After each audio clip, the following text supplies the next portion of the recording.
नमस्कार दोस्तों, स्वागत है आपका विजय शक्ति में। तो क्या किया जाए, क्लास स्टार्ट किया जाए। चलिए क्लास को स्टार्ट करते हैं। तो हम लोग क्या कर रहे थे, हम लोग क्वेश्चन सॉल्व कर रहे थे। वही हमारा जो चैप्टर था स्थूल पदार्थों के गुण, उस पर बेस्ड क्वेश्चन हम लोग सॉल्व कर रहे थे। हाँ, तो कुछ हम लोग सॉल्व कर चुके हैं, आज उसके आगे का हमको सॉल्व करना है। ठीक है, चलिए।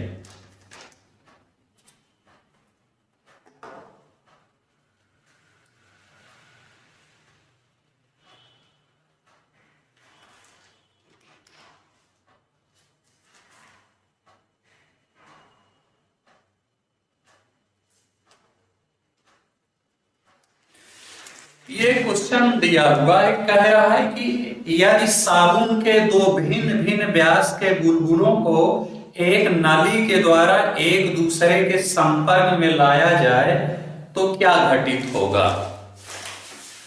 एक साबुन का बुलबुला ये है और एक साबुन का बुलबुला ये है। मतलब एक बुलबुला बड़ा है और एक है छोटा। कह रहा है इन दोनों को एक नली के द्वारा जोड़ दिया जाए, कुल मिला के ऐसे कर दिया जाए। तो कह रहा है अगर इनको एक नली के द्वारा जोड़ दिया जाएगा तो क्या होगा। देखिए, जब नली के द्वारा इनको जोड़ दिया जाएगा तो ये जो छोटा बुलबुला है ये और छोटा हो जाएगा, तथा ये जो बड़ा बुलबुला है ये और ज्यादा बड़ा हो जाएगा। ठीक, तो देख लीजिए ऑप्शन नंबर बी, मतलब छोटा वाला और छोटा हो जाएगा और बड़ा वाला और बड़ा हो जाएगा। चलिए अगला क्वेश्चन देखिए क्या कह रहा है। जब किसी साबुन के बुलबुले को आवेशित किया जाता है तो निम्नलिखित में से क्या घटित होगा। ये है कोई साबुन का बुलबुला, कह रहा है इसको आवेशित कर दीजिए, इसमें आवेश दे दीजिए तो क्या फर्क पड़ेगा। देखिए, जब इसमें आवेश दे दिया जाएगा तो इसकी त्रिज्या बढ़ जाएगी, यानी कि ये बुलबुला और बड़ा हो जाएगा। ठीक है, क्या हो जाएगा, और बड़ा हो जाएगा। चलिए तो देख लीजिए ऑप्शन नंबर ए, बड़ा हो जाने का मतलब त्रिज्या बढ़ गई, तो वही ऑप्शन नंबर ए। ठीक, आवेशित कर देने पर क्या होगा, त्रिज्या इसकी बढ़ जाएगी।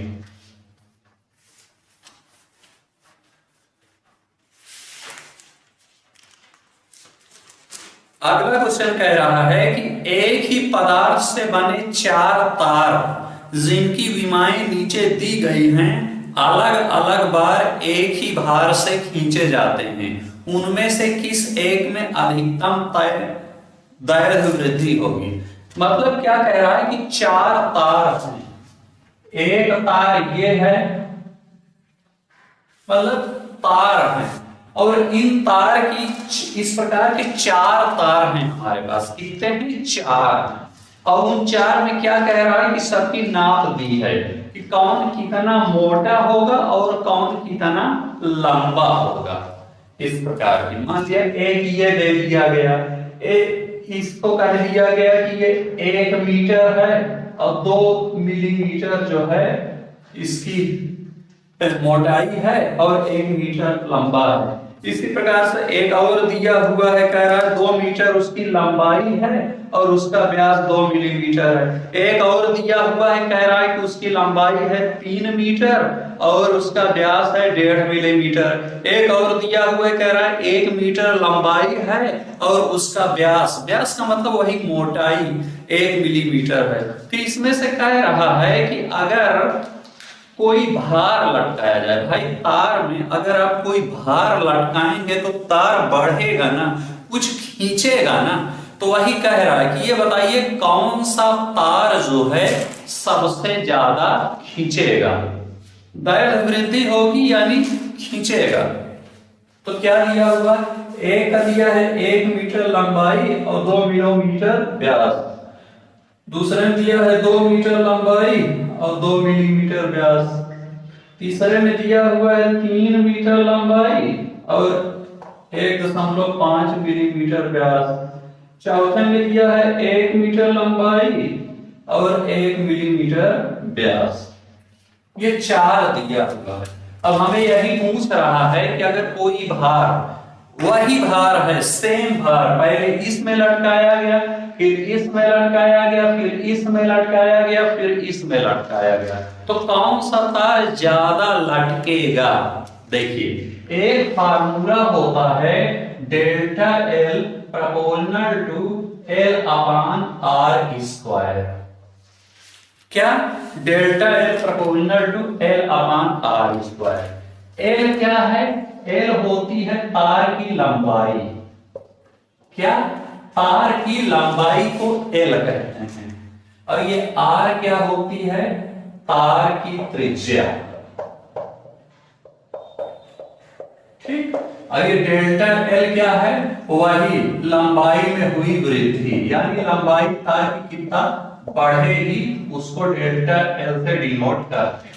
ठीक, तो चलिए यहां पर अब रख दीजिए, एल की जगह एक रख दीजिए, आर की जगह, अच्छा याद रखिएगा आर की जगह आप 2 मत रखिएगा। ये 2 मिलीमीटर क्या कह रहा है? 2 मिलीमीटर व्यास है, तो जब इसकी त्रिज्या निकालेंगे कितना आ जाएगा? 1 आ जाएगा। यहाँ पर त्रिज्या 1 आ जाएगा, यहाँ पर त्रिज्या कितना आ जाएगा? 1.5/2। चूंकि त्रिज्या क्या होती है? व्यास की आधी होती है, तो व्यास में 2 से भाग दे देंगे तब हमको त्रिज्या मालूम पड़ेगी। और यहाँ त्रिज्या कितनी आ जाएगी? 1/2। अब यहाँ पर पुट अप कर लीजिए, पहले वाले में क्या करेंगे? 1/1 का होल स्क्वायर। दूसरे वाले में क्या करेंगे?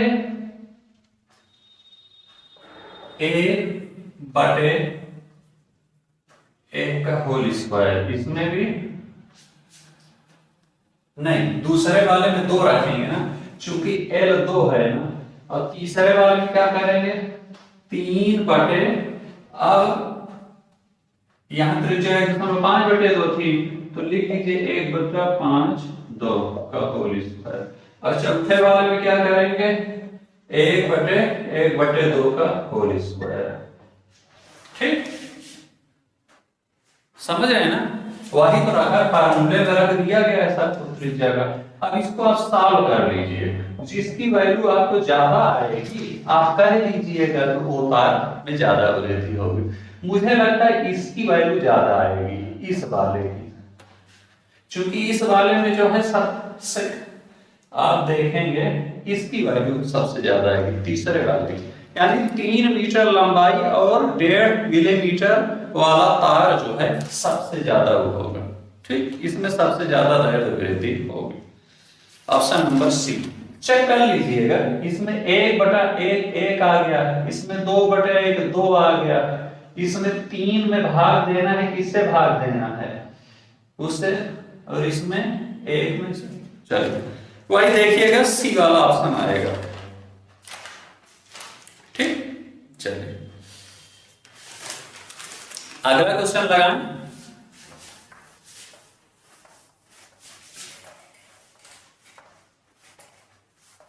अच्छा, आज आपको मुझे लगता है कि एक विशेष चीज देखने को मिलेगी रिगार्डिंग में, पता नहीं क्यों कुछ अभी बताऊंगा क्या आपको विशेष देखने को मिलेगा।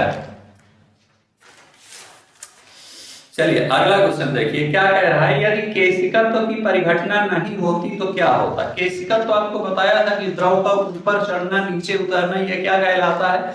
केशिकत्व कहलाता है, कैपिलरी एक्शन कहलाता है। हाँ, तो चलिए 4 चीज दिया गया है, उसमें सीधा से यही कह रहा है कि इन चारों में कौन सी चीज केशिकत्व के कारण होता है।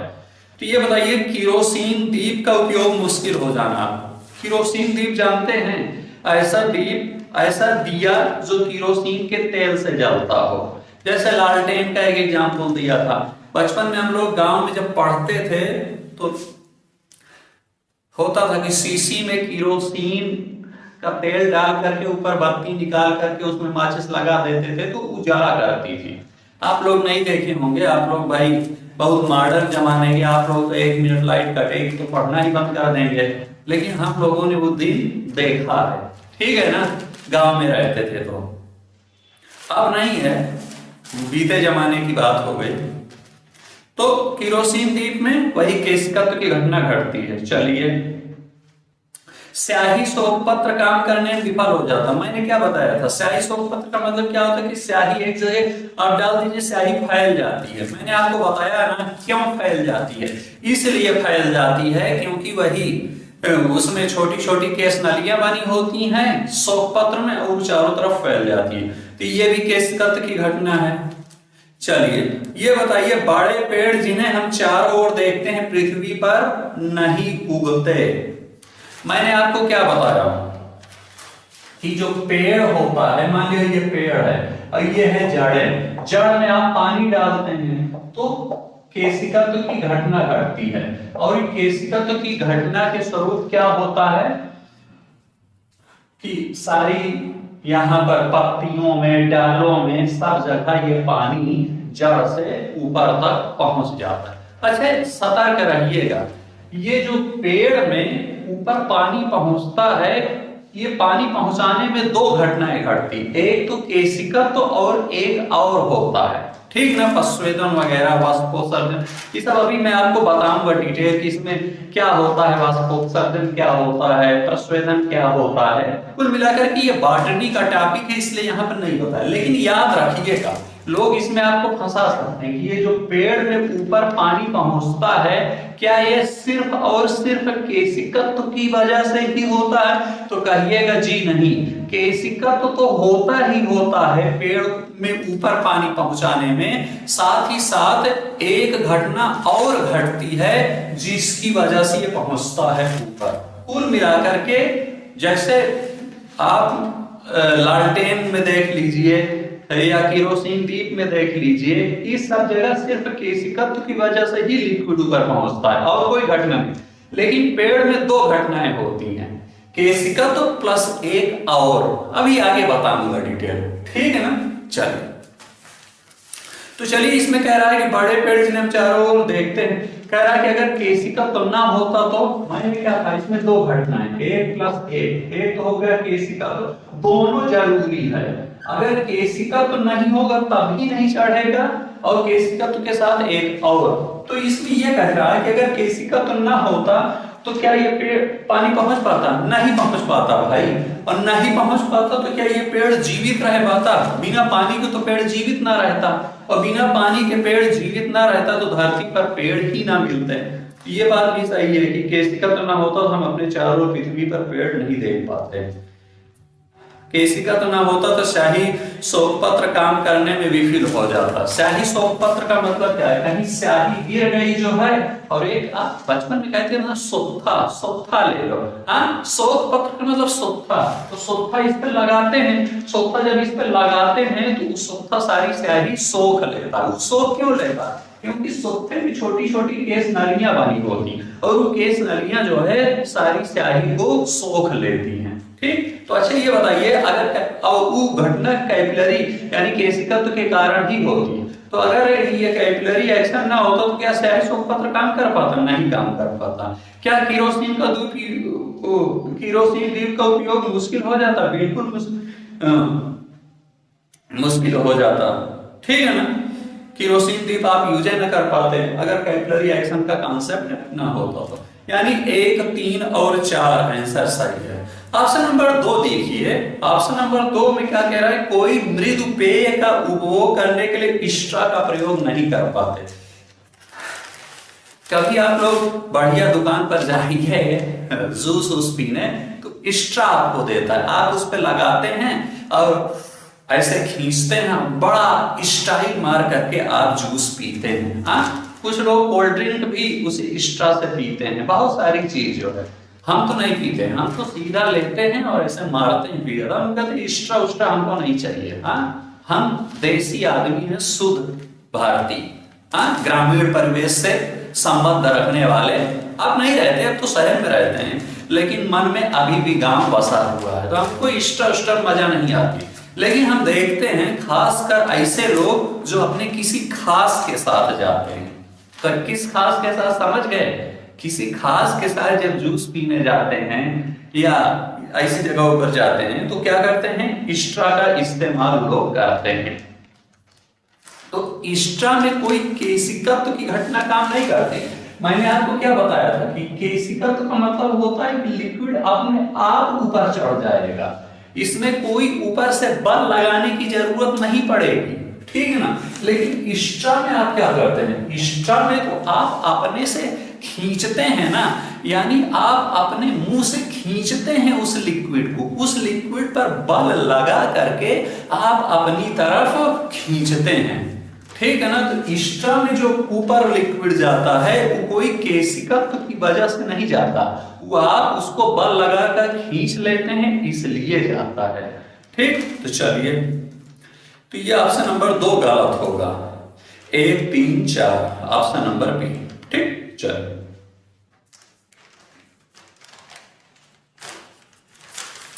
कह रहा है निम्नलिखित में से किस एक के लिए केशिकत्व एकमात्र कारण नहीं है। 4 ऑप्शन दिया हुआ है, कह रहा है कि इनमें से किस एक, मतलब सिर्फ केशिकत्व ही उसका कारण नहीं है, केशिकत्व के सिवा उसमें कुछ और चीजें भी होती हैं। चलिए, स्याही का सोखना, स्याही का सोखना सिर्फ और सिर्फ केशिकत्व की घटना की वजह से होता है। भूमिगत जल का ऊपर चढ़ना, यह सिर्फ केशिकत्व के कारण होता है, ठीक ना। सूती कपड़े पर जल की बूंद का फैलना, वही देखिए भूमिगत जो जल नीचे से ऊपर आ जाता है, उसमें होता क्या है कि जमीन में छोटी छोटी केस नलियां बनी होती हैं और उसकी वजह से जल ऊपर आ जाता है, ठीक है। चलिए, तो भूमिगत जल का ऊपर चढ़ना, सूती कपड़े पर जल की बूंद का फैलना, मैंने आपको क्या बताया कि जैसे कपड़ा होता है, जैसे स्याही फैल जाती है, वैसे आप देखेंगे कि थोड़ा सा पानी रख दीजिए तो पानी भी फैल जाता है कपड़े पर चारों तरफ। हाँ, कभी आप बिस्तर पर खाना वाना खाइए तो आप देखते हैं अगर पानी गिर गया जो है तो पूरा बिस्तर भीग जाता है, वो इसलिए भीग जाता है क्योंकि वो चारों तरफ फैल जाता है। चारों तरफ इसलिए फैल जाता है क्योंकि केस नलियां कपड़े में बनी होती है छोटी छोटी, और उसके माध्यम से पहुंच जाता है। केस नली का मतलब समझ लीजिए पाइप बनी होती है पूरे कपड़े में, और उसी पाइप के माध्यम से पूरे कपड़े पर पानी आपका फैल गया, पानी हो स्याही हो कुछ भी फैल जाएगा, ठीक। चलिए, तो ये 3 चीज, भूमिगत जल का ऊपर चढ़ना, सूती कपड़े पर जल की बूंद का फैलना और स्याही का सोखना, इसके लिए तो सिर्फ और सिर्फ केशिकत्व यानी कि कैपिलरी एक्शन जिम्मेदार है। लेकिन मैंने आपको क्या बताया कि पौधों की जड़ों से जल का इसके पर्ण समूह की ओर ऊपर बढ़ना, मतलब कि मैं आपको बार बार अभी बता रहा था कि ये इसमें जो है जड़ से ऊपर जब पानी चढ़ता है, पानी में, डाल में, या ये कर सकते हैं कि ये जो पत्तियां बनी हुई हैं उसमें, ये सिर्फ कैपिलरी एक्शन से नहीं होता। कैपिलरी एक्शन तो इसमें एक होता ही है, कैपिलरी एक्शन के सिवा कुछ चीज और होती, मैंने बोला था कि 2 चीज होती, वो प्रस्वेदन वगैरह की घटना घटती है। आगे जब मैं आपको डिटेल में बताऊंगा, जब बॉटनी पढ़ाऊंगा तो उसमें आपको बताऊंगा कि प्रस्वेदन क्या होता है या वाष्पोत्सर्जन क्या होता है, जो इस सब में पेड़ में घटित होती है। हाँ, तो जब वहां पर आपको समझाऊंगा तब आपको प्रस्वेदन समझ में आएगा, वाष्पोत्सर्जन समझ में वहां पर आपको डिटेल में आ जाएगा। कुल मिलाकर के अभी आप जान लीजिए कि पेड़ में पानी का ऊपर चढ़ना, जड़ से ऊपर चढ़ना, तने में, पत्ती में, इसमें कैपिलरी एक्शन यानी केशिकत्व तो होता ही है, साथ ही साथ ये प्रस्वेदन वगैरह की भी घटना घटती है, ठीक। यानी यहाँ सिर्फ और सिर्फ केशिकत्व तो नहीं होता, अन्य चीज में तो सिर्फ और सिर्फ केशिकत्व की वजह से ही चढ़ता है, लेकिन इसमें केशिकत्व प्लस एक चीज और। तो वही कह रहा है कि किसमें केशिकत्व एकमात्र कारण नहीं, यही पौधों की जड़ों से जल का इसके पर्ण समूह की ओर बढ़ना, ये केशिकत्व के साथ, इसमें सिर्फ केशिकत्व एक कारण नहीं है, केशिकत्व के सिवा भी एक और कारण है, यानी ऑप्शन नंबर डी। चलिए, अगला क्वेश्चन क्या कह रहा है, अगला क्वेश्चन कह रहा है कि बत्ती वाले स्टोव में किरोसिन के बत्ती में ऊपर चढ़ने का क्या कारण है। स्टोव देखें कभी आप, बत्ती वाले स्टोव, हाँ, अब तो सब गैस से खाना बनाते हैं, स्टोव में तो कोई खाना बनाता ही नहीं है, तो कैसे पता चलेगा। स्टोव, वही आप लालटेन वाला कॉन्सेप्ट यहां भी मान लीजिए, उसमें केरोसिन डाली जाती है और ऊपर बत्ती लगी होती है, बत्ती में आग लगा देते हैं और जलने लगता है, वही जैसे लालटेन जलती है, ठीक ना। कुल मिलाकर के ये कह रहा है कि इसमें जो है ऊपर चढ़ता है, जो किरोसिन, किरोसिन एक लिक्विड है, तो किस वजह से चढ़ता है? वो चढ़ता है केसी धातु की वजह से, ठीक ना, किसकी वजह से? केसी धातु की। तो देख लीजिए ऑप्शन में कहीं केसिका तो है, ऑप्शन में देखिए केसिका तो नहीं लिखा हुआ, सतर्कता बरतिएगा। लेकिन याद रखिए ये केसिकत्व का जो कॉन्सेप्ट है ये पृष्ठ तनाव से ही जुड़ा हुआ है। किससे जुड़ा हुआ है? पृष्ठ तनाव, यानी कि सरफेस टेंशन से जुड़ा हुआ है। तो आप अगर केसिकत्व उसमें ना लिखा रहे तो आप पृष्ठ तनाव अगर कहीं है तो आप पृष्ठ तनाव लगा दीजिएगा। क्योंकि इसमें देखिए अगर इसमें केसिकत्व दिया होता ऑप्शन में तो हम केसिकत्व ही लगाते, लेकिन केसिकत्व नहीं दिया हुआ है इसलिए हम पृष्ठ तनाव लगा रहे हैं। समझे? होता क्या है कि जिस लिक्विड का पृष्ठ तनाव जितना ज्यादा होता है वो उतना ज्यादा ऊपर चढ़ेगा, ठीक, इतना याद रखिएगा। चलिए तो ऑप्शन नंबर सी।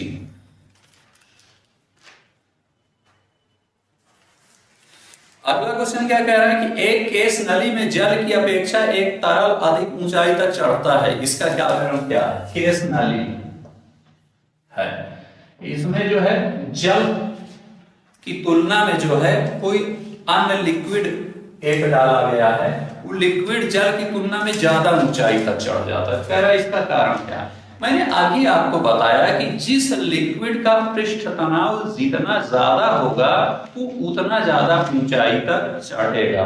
तो कह रहा है कि एक तरल अधिक ऊंचाई तक चढ़ता है, इसका कारण क्या है? यानी कि जो आपने तरल लिया हुआ, तरल का मतलब लिक्विड, उसका जो पृष्ठ तनाव होगा वो जल से ज्यादा होगा।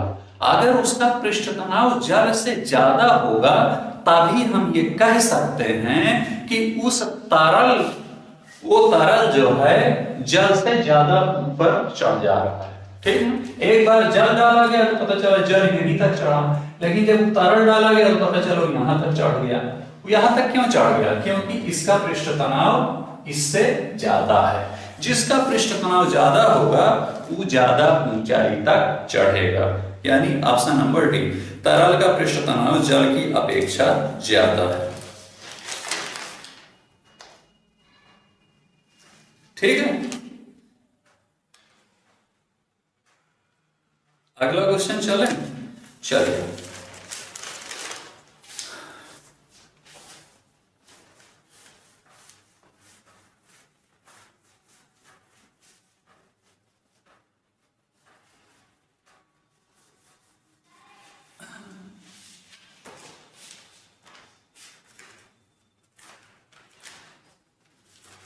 ऑटोमोबाइल्स के हाइड्रोलिक ब्रेक के कार्य करने का सिद्धांत क्या है? हाइड्रोलिक ब्रेक जो होता है वो किस सिद्धांत पर काम करता है? देखिए हाइड्रोलिक ब्रेक पास्कल के नियम के सिद्धांत पर काम करता है। होता क्या है? देखिए ऐसे है, ये मान लिया, और एक है ऐसे, ये, इसमें भरा हुआ है लिक्विड और इस पे लगा हुआ है पिस्टन।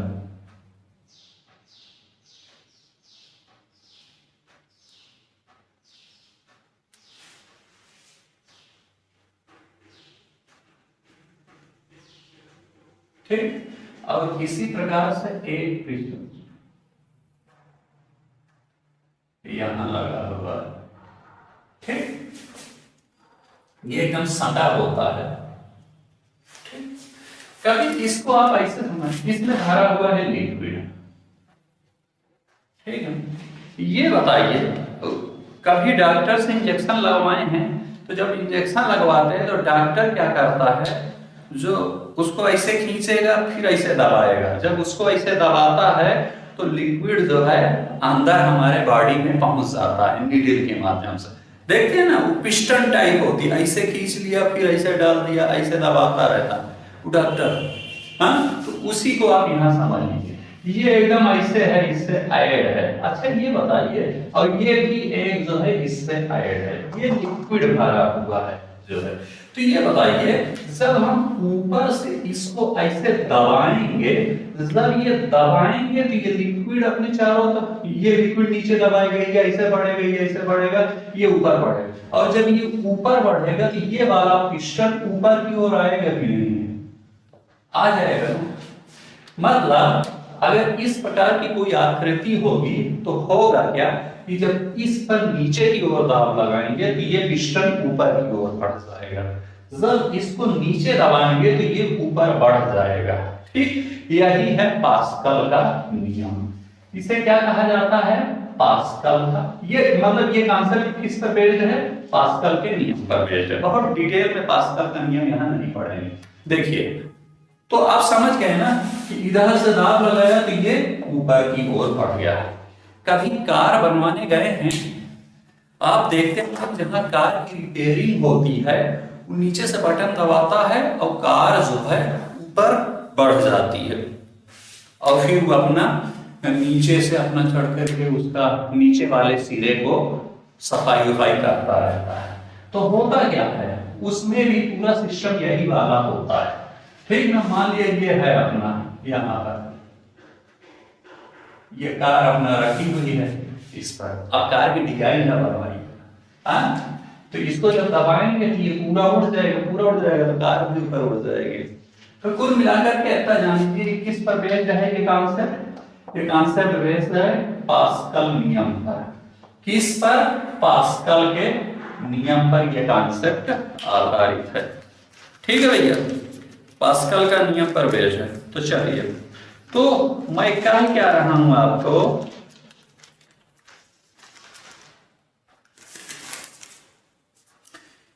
कि हाइड्रोलिक ब्रेक जो होती है वो इसी पर बेस्ड होती है। आपको दिखे या ना दिखे, लेकिन उससे पूरा यही मैकेनिज्म काम करता है। तो चलिए, अगर ये समझ में आया थोड़ा सा तो दिमाग में रखिएगा, ऐसे लगा, बाकी नहीं आया तो आप याद कर लीजिए कि जो हाइड्रोलिक ब्रेक होती है, हाइड्रोलिक लिफ्ट वगैरह होती है, वो यही पास्कल के नियम पर बेस्ड होती है। चलिए अगला क्वेश्चन देखिए, कह रहा है कि मोबाइल तथा ऑटोमोबाइल ने भारतीयों, विशेष रूप से ग्रामीण क्षेत्र के लोगों के सामाजिक जीवन में निम्नलिखित में से किसके संबंध में एक क्रांति ला दी? मोबाइल और ऑटोमोबाइल। मोबाइल तो आप जानते हैं भाई, जिससे आप हेलो हेलो करते रहते हैं। कहाँ? आप लोग तो करते ही रहते हैं, रात 11 बजे के बाद पूरी रात मोबाइल का सदुपयोग आप लोग अच्छे से करते हैं। और जो लोग दिल्ली उल्ली में रहते हो तो और करते हैं, माँ बाप का कोई डर नहीं रहता, पूरा रात मोबाइल का बढ़िया सदुपयोग होता है उनका, हाँ? और इसीलिए रिजल्ट गायब रहता है। चलिए,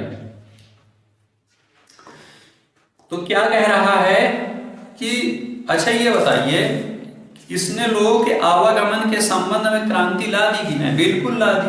पहले क्या होता था भैया, आज फोन लगाए और कहे हाँ आ रहे हैं, घर पे रहना, संडे छुट्टी है। पहले क्या रहता था कि साइकिल से जाना होता तो ऊब जाते थे, कहाँ जाएं, अब कार है। ऑटोमोबाइल का मतलब वही कार हो, ठीक है ना?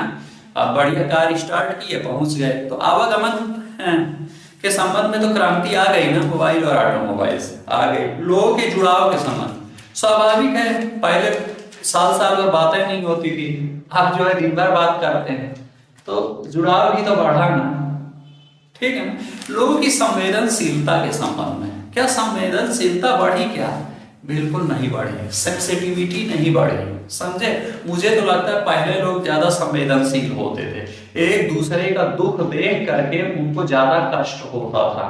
अब नहीं होते, अब कार है, मोबाइल है, सब कुछ है, लेकिन वो संवेदनशील नहीं बने हैं। संवेदनशील का मतलब क्या है कि दूसरे के प्रति जो है मन में संवेदना आ जाना, यानी दूसरे को थोड़ा सा कष्ट हुआ तो अपने को लगे हाँ यार जो है इसकी मदद करनी चाहिए, नहीं करते लोग, ठीक है ना?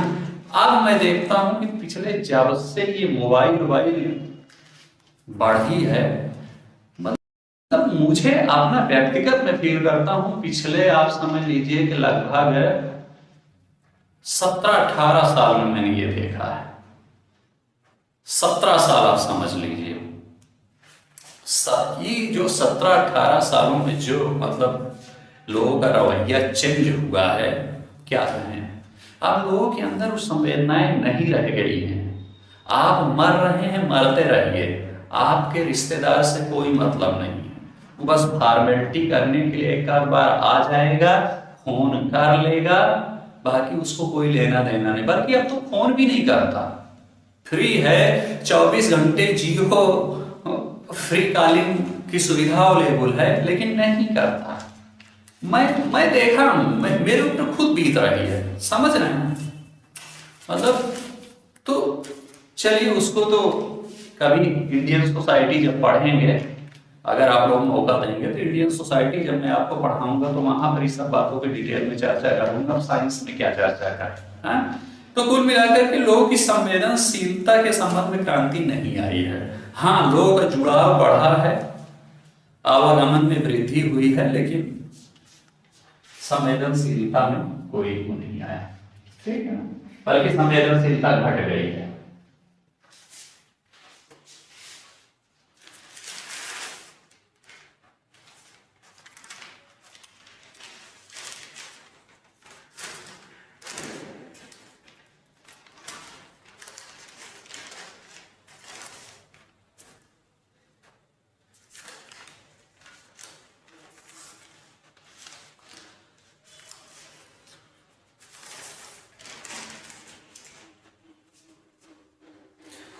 अगला क्वेश्चन चलें।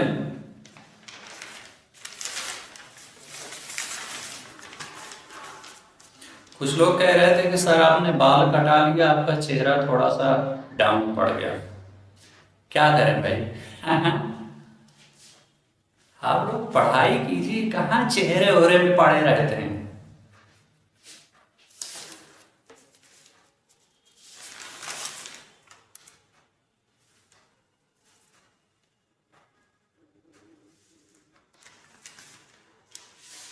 चलिए, कह रहा है कि एक किसी तरल किसी सिलिंड्रिकल पाइप में धारा रेखीय रीति से बह रहा है, पाइप के अक्ष वाले खंड में प्रवाह की तरह प्रोफाइल क्या होगी।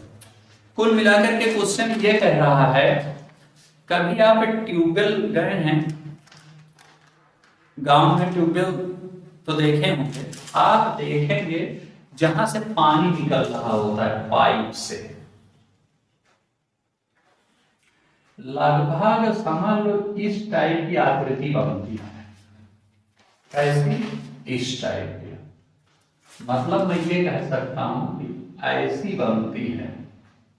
इसको थोड़ा सा बड़ा बना के दे दें, ये तो ज्यादा खैर का हो गया, लेकिन ऐसे बनती है। आप देखेंगे कि ये जो जहां पर ट्यूबवेल का ये लोहा होता है, इस पर जो है पतला होता है, बीच में ज्यादा मोटा। चलिए, उसमें आप थोड़ा सा कंफ्यूज हो जाएंगे, उसमें चूंकि ज्यादा बन गया, ऐसे बनती है। यानी मैं ये कह सकता हूं कि जो बीच वाला होता है इधर ज्यादा और इधर वाला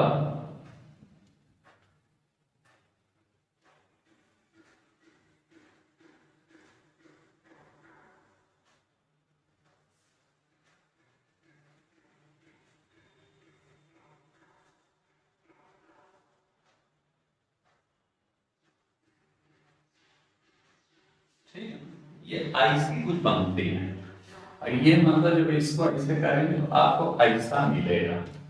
किनारों पर ये ऐसा इसलिए होता है क्योंकि किनारों पर जो लिक्विड का फ्लो होता है उसकी स्पीड होती है कम यहाँ पर, और जैसे जैसे बीच में आता जाता है स्पीड ज्यादा होती है पानी के फ्लो की, और जब स्पीड पानी के फ्लो की ज्यादा होगी तो ज्यादा दूरी कवर कर लेगा, यानी ज्यादा ऐसे जाएगा, किनारों पर कम जाएगा। तो इस प्रकार की होती है। तो वही चीज कह रहा है कि किसी तरल सिलिंड्रिकल पाइप में धारा रेखीय रीति से बह रहा है, पाइप के अक्ष वाले खंड में प्रवाह की प्रोफाइल क्या होगी। मतलब कुल मिलाकर के पाइप में जब कोई पानी बह रहा होगा तो उसकी आकृति कैसे बनेगी। तो इसमें 4 ऑप्शन दे रखा है। क्या दे रखा है? एक में ऐसे दे रखा है, ये तो चीज तो कर रहा है, ये जो पाइप बता रहा है ये है पाइप। ये कह रहा है कि इसमें ये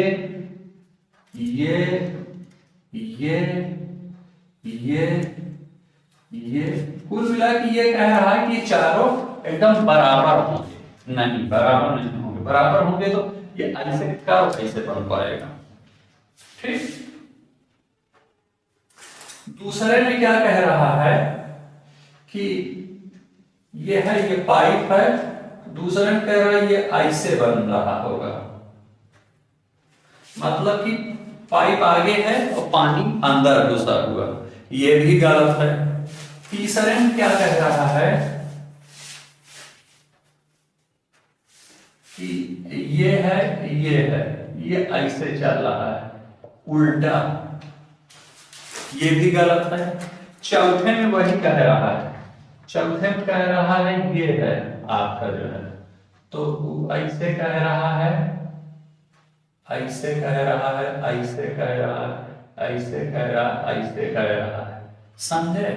कुल मिलाकर के ऐसा से बना रहा है। अरे ये हो गया, ऐसा से ऐसा है। ठीक, तो वही देख लीजिए ऑप्शन नंबर डी। तो जो पाइप की जो परत है, ये परत दिखाया हुआ है, ऊपर वाला नीचे वाला, ठीक है। तो ये जो परतें हैं, परतों के पास स्पीड होगी कम, जब स्पीड कम होगी तो कम दूरी तय करेगी, यानी उस पर छोटी दिखेगी। ठीक, ऑप्शन नंबर डी।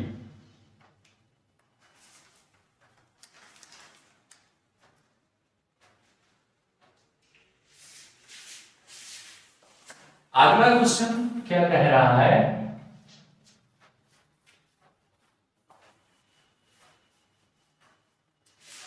अगला क्वेश्चन कह रहा है निम्न में से कौन सा पेट्रोलियम परिष्करण का उपोत्पाद है? एस्फाल्ट, रट लीजिए।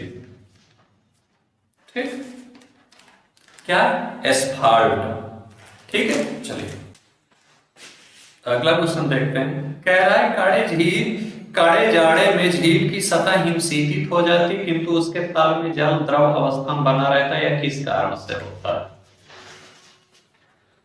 झील है ये, हाँ, तो कह रहा है कि झील का ये जो ऊपरी सिरा होता है, यहाँ तो बर्फ जम जाती है ऐसे ऐसे ऐसे, लेकिन ये जो निचला है यहाँ पर पानी रहता है, ऐसा क्यों होता है? वही पूछ रहा है कि निचले सिरे पर पानी क्यों रहता है, जबकि ऊपर तो बर्फ जम गई, बर्फ जम गई तो पूरे जगह जम जानी चाहिए, लेकिन हम देखते हैं कि नीचे पानी रहता है, ऐसा क्यों होता है? वो क्वेश्चन में कह रहा है। चलिए मैं बता देता हूँ आपको ऐसा क्यों होता है, बहुत आसानी से। ये बताइए, जल का घनत्व तो मैंने आपको बताया था कि 4 डिग्री सेंटीग्रेड पर मैक्सिमम होता है कि नहीं होता है? कितना? 4 डिग्री सेंटीग्रेड पर किसी जल का घनत्व तो मैक्सिमम होता है। और घनत्व का मतलब होता है घनापन, यानी कि भारीपन। चलिए, ये है झील, ऐसे ऐसे ऐसे ऐसे ऐसे, ठीक है ना, झील है। ठंडी का मौसम चल रहा है, तापमान लगातार गिर रहा होगा, जब तापमान आएगा 4 डिग्री सेंटीग्रेड तब होगा क्या? ये जो ऊपरी सिरा है, ये इसका तापमान कितना हो गया? 4 डिग्री सेंटीग्रेड, तो ये ऊपरी वाला पानी का घनत्व हो जाएगा ज्यादा, क्योंकि सबसे ज्यादा 4 डिग्री सेंटीग्रेड पर घनत्व होता है पानी का। तो यहाँ का जो पानी है, ये बर्फ नहीं बना, ये पानी बनाया है, ठीक है, कंफ्यूज मत होइएगा। तो इस पानी का ऊपरी वाले सिरे के जो पानी है, उसका घनत्व हो जाएगा मैक्सिमम, और जब घनत्व मैक्सिमम हो जाएगा तो पानी ऊपरी वाला क्या हो जाएगा?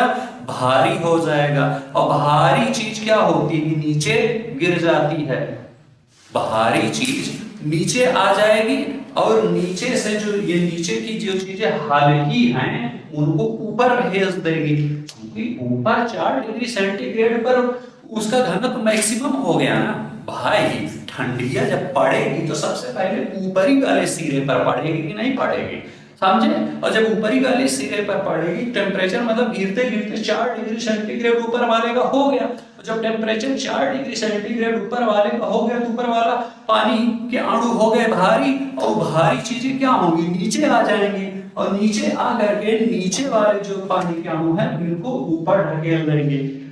हमेशा याद रखेंगे, हल्की चीजें ऊपर आ जाती हैं और भारी चीजें नीचे बैठ जाती हैं। तो भारी अणु चले गए नीचे और हल्के अणु चले गए ऊपर, ठीक ठीक।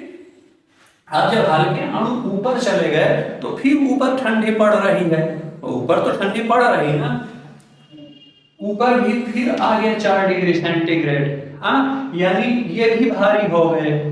कुल मिलाकर के ये प्रक्रिया तब तक चलेगी जब तक पूरे ओवरऑल का 4 डिग्री सेंटीग्रेड ना हो जाए। ठीक ना।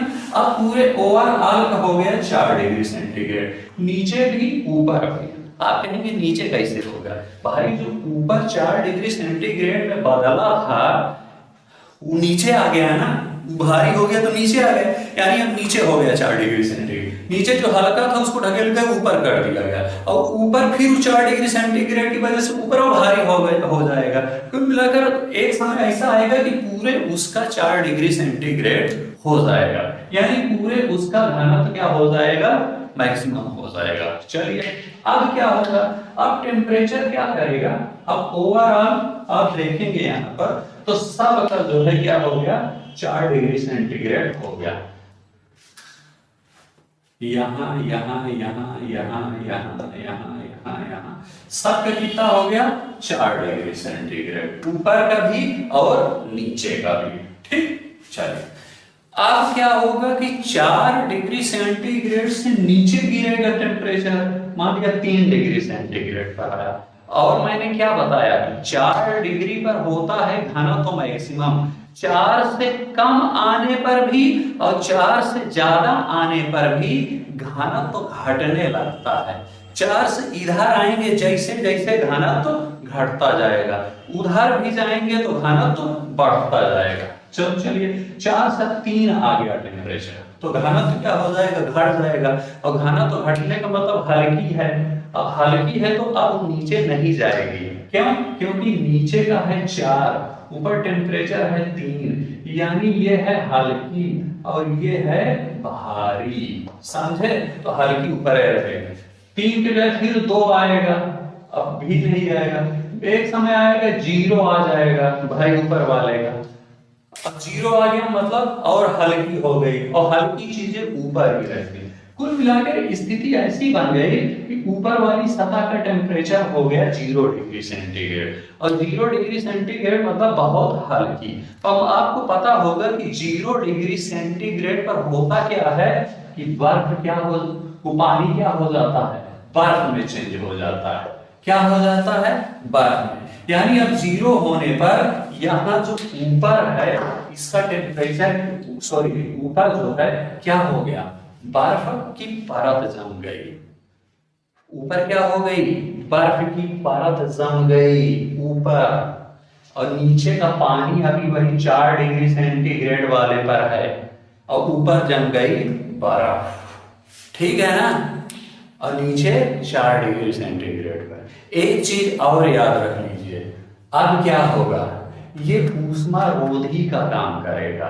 ये जो बर्फ जम गई, किसी भी चीज में याद रखिए कि पानी जो है, बर्फ तभी बनता है जब पानी के अणु से ऊष्मा बाहर जाए तब। यानी ये वाला पानी बर्फ तभी बनेगा जब इससे ऊष्मा बाहर जाए, लेकिन इससे ऊष्मा बाहर नहीं जा पाएगी। क्यों? क्योंकि यहाँ तो बर्फ जम गई है, इससे ऊष्मा बाहर जाएगी तो ये बर्फ यहीं पर रोक देगी। क्योंकि ये जो ऊपर बर्फ जम गई है ये ऊष्मा रोधी का काम करेगी। आपको पता होगा बर्फ ऊष्मा का कुछ अलग होता है, यानी कि ऊष्मा को ना अपने से क्रॉस होने देगा ना अंदर आने देगा, तो ये पानी का पानी बना रहेगा। ठीक, आपके दिमाग में ये प्रश्न उठ रहा होगा कि सर फिर यहाँ पर बर्फ क्यों बन गया था?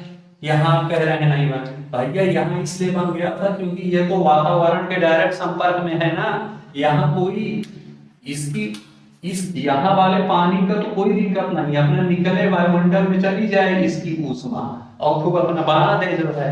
लेकिन यहाँ वाले में दिक्कत है ना, यहाँ वाले में दिक्कत है कि जाएगी तो ये रोक देगा ना जो ऊपर वह बन चुका है। ऊपर बनने में कोई दिक्कत नहीं, पूरा इन्वायरमेंट खुला हुआ है, वो अपने ऊष्मा को निकालती जाए और बर्फ में चेंज होती जाए। दिक्कत उनके लिए है। चलिए समझे? तो देख लीजिए कि ये जितनी चीज बताई इससे रिलेटेड कहीं लाइन लिखी है कि नहीं लिखी है।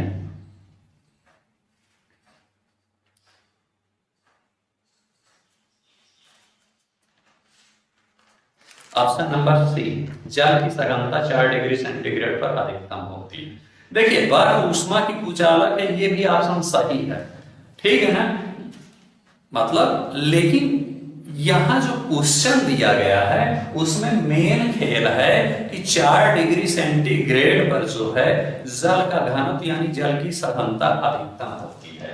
सारा खेल इसी की वजह से हुआ है, क्योंकि अधिकतम हुई थी तो नीचे बैठ गई, नीचे वाले को हल्का कर दिया, और नीचे वाला भी कुछ समय बाद क्या हुआ, 4 डिग्री सेंटीग्रेड की वजह से भारी हो गया। कुल मिलाकर ओवरऑल पूरे का 4 डिग्री सेंटीग्रेड में चेंज हो गया। जब पूरे का 4 डिग्री सेंटीग्रेड में चेंज हो गया तो ऊपर वाला पानी नीचे नहीं आएगा। तो मतलब पूरा कॉन्सेप्ट वही 4 डिग्री सेंटीग्रेड के इर्द गिर्द घूमता है, इसलिए ऑप्शन नंबर सी हम लगा देंगे। ठीक, चलिए अगला क्वेश्चन कह रहा है कि शीतकाल में जब झील की ऊपरी सतह का पानी बर्फ में बदल जाता है फिर भी जलीय जंतु जीवित रहता है, क्यों? निचवा तो पानी रहता है ना,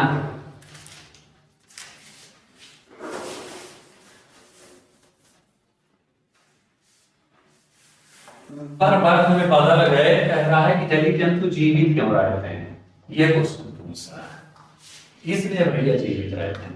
देखो ये ऊपर तो बर्फ बन गया, क्या करें, मार्कर काम नहीं कर रहा, 1 मिनट,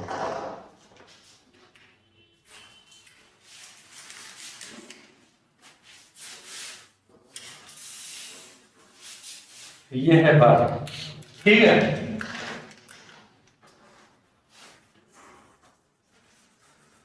ये बर्फ है आपकी बनी हुई है, लेकिन यहां तो पानी है ना निचली वाली सतह पर, और निचली वाली सतह पर पानी क्यों है, वही 4 डिग्री सेंटीग्रेड वाला कॉन्सेप्ट की वजह से नीचे पानी है, तो यहाँ पर मछली उसकी जीवित रहती है, यहाँ पर नहीं। ठीक, चलिए तो वही कह रहा है जलीय जंतु जीवित रहे क्यों, तो भाई 4 डिग्री सेंटीग्रेड का कॉन्सेप्ट देख लीजिए, जहां पर लगा हो तो पानी का घनत्व 4 डिग्री सेंटीग्रेड पर सबसे अधिक होता है, जिससे बर्फ की ऊपरी सतह के नीचे पानी रहता है। Option number D.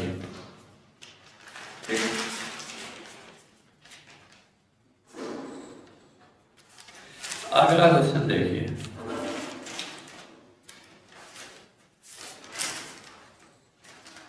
वस्तु की मात्रा बदलने पर क्या अपरिवर्तित रहेगा? एक कॉन्सेप्ट आपको बताया था कि घनत्व तो बराबर होता है क्या, द्रव्यमान बटा आयतन।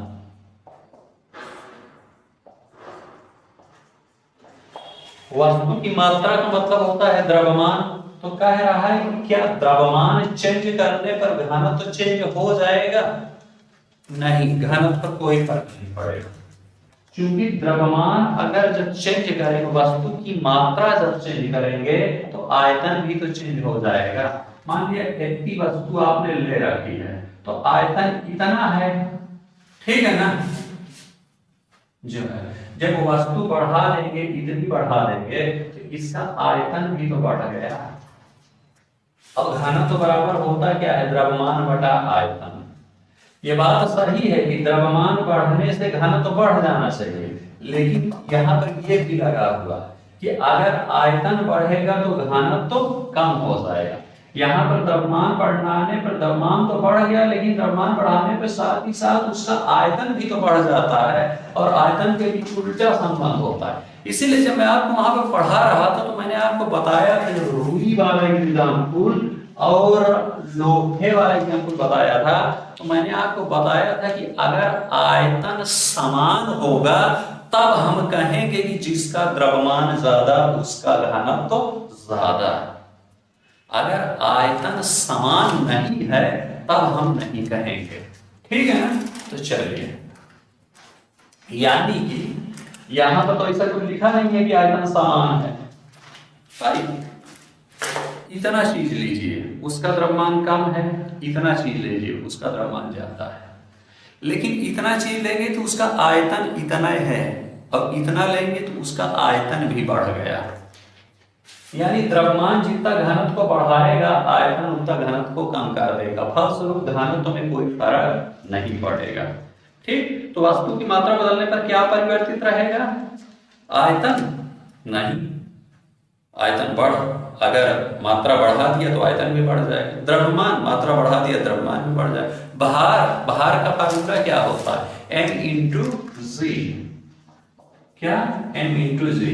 यानी कि अगर मात्रा बढ़ा दिया यानी द्रव्यमान बढ़ा दिया तो m बढ़ा दिया आपने, तो ये भी तो परिवर्तित। घनत्व तो एक ऐसी चीज है जो परिवर्तित नहीं होगी। Option number D. ठीक, चलिए। कह रहा है कि जल का अधिकतम घनत्व किस पर होता है? किस टेम्परेचर पर जल का अधिकतम घनत्व होता है?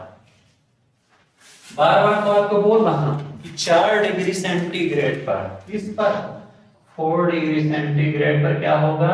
जल का अधिकतम घनत्व होगा। और इसको केल्विन में बदलना है तो क्या होगा? 273 से जोड़ दीजिए इसको, यानी कि 277 केल्विन।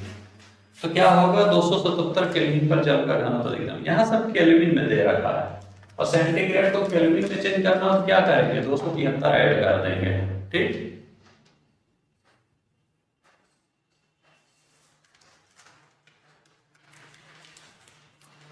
अगला क्वेश्चन देखिए कि लोहे का एक गोला पारद पर तैरता है किंतु पानी में डूब जाता है। लोहे का अपेक्षित घनत्व पारद के अपेक्षित घनत्व से अधिक होता है। पारद का मतलब क्या है? पारा। ठीक, एक चीज याद रख लीजिए, फिर वही तैरने वाले में कई कॉन्सेप्ट लग जाएंगे।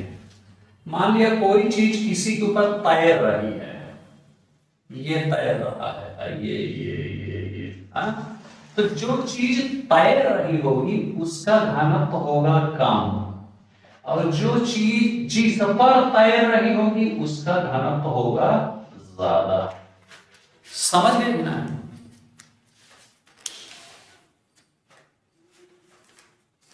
समझ गए?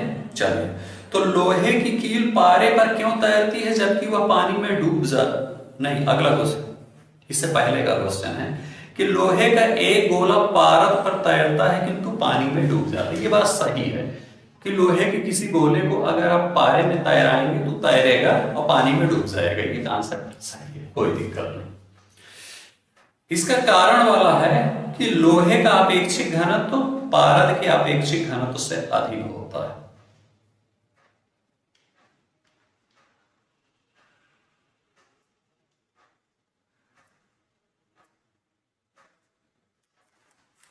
समझिए इस चीज को। एक कथन दे रखा है, एक कारण दे रखा है। पहले हमको देखना है कि कथन और कारण में जो लिखा है वो बात सही लिखी है कि नहीं। फिर हमको चेक करना है कि जो कारण है वो कथन का सही स्पष्टीकरण है या नहीं। तो देख लेते हैं, कथन पढ़ता हूं। कह रहा है कि लोहे का एक गोला पारद पर तैरता है किंतु पानी में डूब जाता है। मैंने क्या बताया? कोई चीज तैर रहा है तो वहां पर आप ये चीज समझिएगा कि जिस पर तैर रहा है उसका घनत्व होगा ज्यादा और जो चीज तैर रहा है उसका घनत्व होगा कम। यानी अगर लोहे का गोला पारद पर तैर रहा है तो आप समझ लीजिए कि लोहे के गोले का घनत्व है कम और पारद का घनत्व है ज्यादा, तभी तैरेगा। और ये बात सही भी है, ठीक है। किंतु कह रहा है कि लोहे के गोला पानी में डूब जाता है। पानी में इसलिए डूब जाता है कि जो कि लोहे के गोले का घनत्व पानी से कम होता है, और पानी से कम, चूंकि लोहे का गोले का घनत्व क्या होता है? पानी से ज्यादा होता है। सॉरी, कम नहीं, कम होगा तब तो तैरेगा, ज्यादा होता है। कुल मिला के ज्यादा कम के झंझट में काहे पड़ रहे हैं? जिस पर तैर रहा है उसका ज्यादा होना चाहिए, जो तैर रहा है उसका कम होना चाहिए। तो देख लीजिए, अगर पानी पर नहीं तैर रहा है यानी पानी का ज्यादा नहीं है, पानी का कम हो गया उसका ज्यादा हो गया। जब उसका ज्यादा हो गया तो घम से गिर जाएगा ना। मैंने हमेशा कहा कि भारी चीजें नीचे आ जाती है ना। छोड़िए इसको। लोहे का अपेक्षित घनत्व पारद के अपेक्षित घनत्व से अधिक होता है। नहीं भैया, अगर लोहे का घनत्व अधिक होगा तो पर्वत पर तैरेगा कैसे? यानी कारण गलत है। तैर रहा है यानी लोहे वाला कम है और पारे वाला ज्यादा है। ए सही है और आर गलत। कभी कभी गुस्सा लग जाती है, कौन तैरेगा, कौन क्या होगा, कौन कैसे होगा। अब इस पे क्या छोटी मोटी चीज बताएं। लोहे की कील पारे में क्यों तैरती है जबकि वह पानी में डूब जाती है? वही चीज है, लोहे का गर्म पानी से अधिक होता है, वो पारे से कम होता है।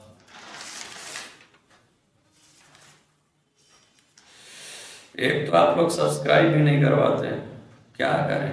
अगला क्वेश्चन देखिए कि लोहे की सुई पानी की सतह पर किस कारण तैरती है?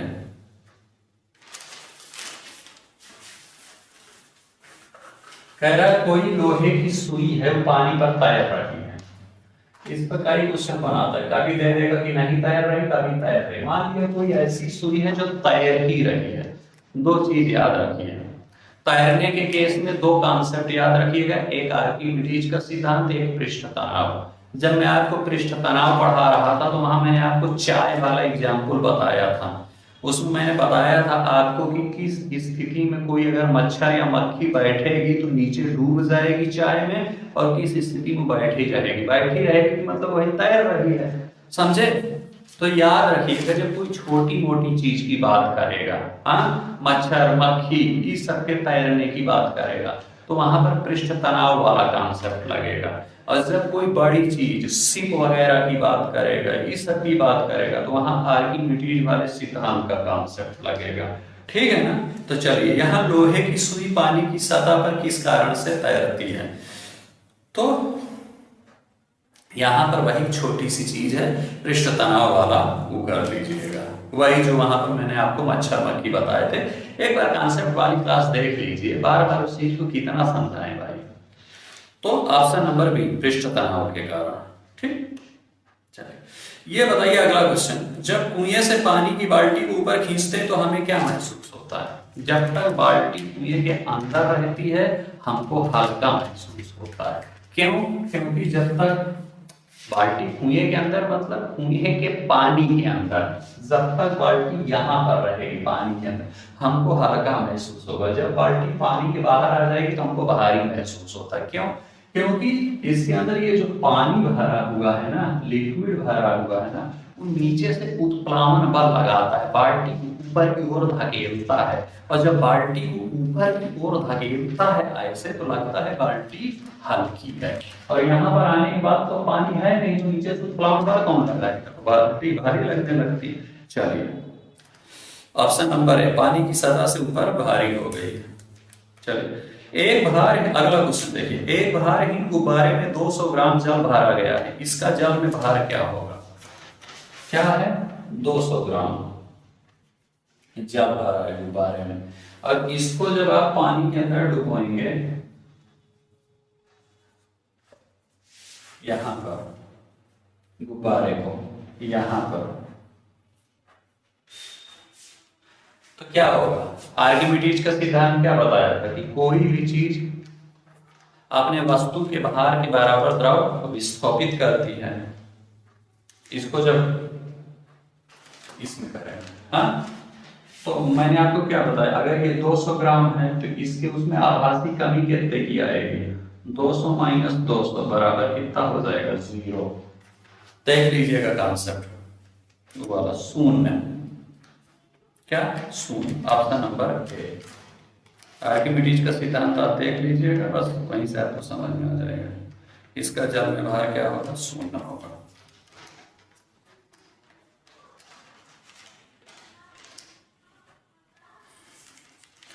अगला क्वेश्चन क्या कह रहा है? बादलों के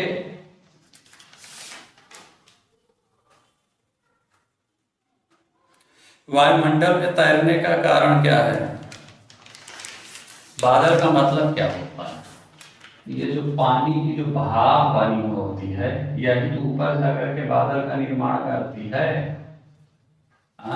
ये जो भाप के रूप में ये जो जलवाष्प जो है ऊपर जाकर के क्या करते हैं? बादल का निर्माण करते हैं, समझे?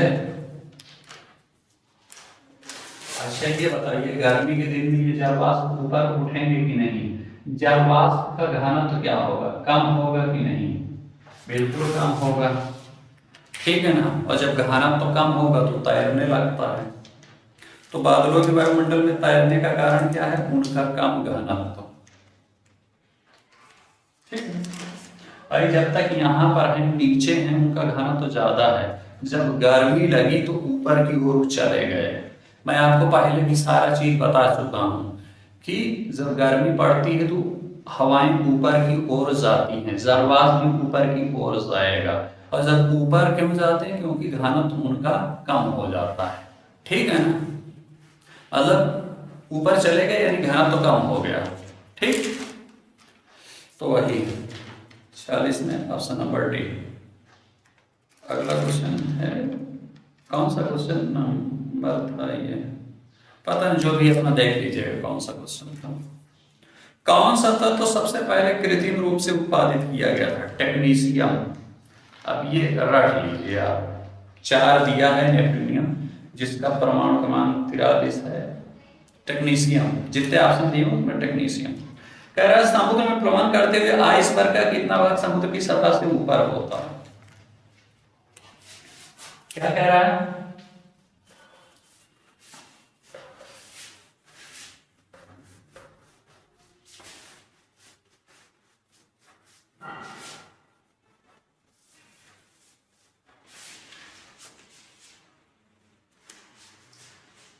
क्वेश्चन क्या कह रहा है कि समुद्र में कोई बर्फ का टुकड़ा तैर रहा है। यह है समुद्र, ठीक ना। इस पर कोई बर्फ का टुकड़ा ऐसे तैर रहा है। तो ये कह रहा है ये जो बर्फ का टुकड़ा तैर रहा है इसका कितना हिस्सा ऊपर दिख रहा होगा और कितना हिस्सा नीचे डूबा होगा, ये कह रहा है। देखिए इस थोड़ा सा आप सावधानी बरतिएगा। क्या सावधानी आपको बरतनी है? जब ये जल शुद्ध होगा तो 1/10 हिस्सा ऊपर की ओर दिखेगा। कितना? ऊपर की ओर दिखेगा और बाकी हिस्सा नीचे रहेगा। यानी 10% हिस्सा ऊपर और 90% नीचे। लेकिन ये जल शुद्ध नहीं है, समुद्र का जल शुद्ध नहीं है, नमकीन है, उसमें मिलावट है, सोडियम क्लोराइड मिला हुआ है। तो यहाँ पर 10% नहीं होता, 1/10 नहीं होता, यहाँ पर 1/9 हिस्सा ऊपर दिखता है और बाकी 8/9 नीचे दिख रहा होता है। लेकिन जब जल शुद्ध होता है तो 1/10 हिस्सा ऊपर होता है और बाकी 9/10 नीचे होता है। बस याद रखिए, कंफ्यूज मत होइए। अगर शुद्ध जल है तो 1/10 हिस्सा ऊपर दिखेगा और अशुद्ध जल है तो 1/9 हिस्सा ऊपर उठेगा। तो समुद्र अशुद्ध है तो इसमें क्या करेंगे? 1/9, ऑप्शन नंबर ए।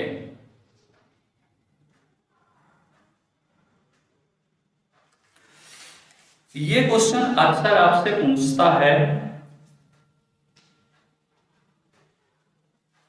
कि पानी के एक गिलास में एक बर्फ का टुकड़ा तैर रहा है, जब बर्फ पिघलती है तो पानी के स्तर पर क्या प्रभाव होगा?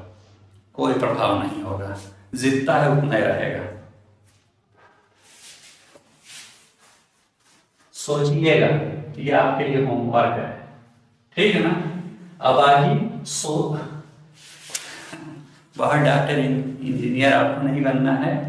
ये क्वेश्चन मुझे तो लगता है कि हाई स्कूल से पूछ रहा है। हाई स्कूल में हमारे एक सर थे, उन्होंने बताया था एक बार। इसमें बस इसका यही है कि जब पिघलेगा तो उतना ही रहेगा, सेम रहेगा। ये होमवर्क है, बताइएगा। नहीं बता तो दूंगा ही। हाई स्कूल यार क्या, कक्षा 8 में पढ़ा था हम लोग। चलिए।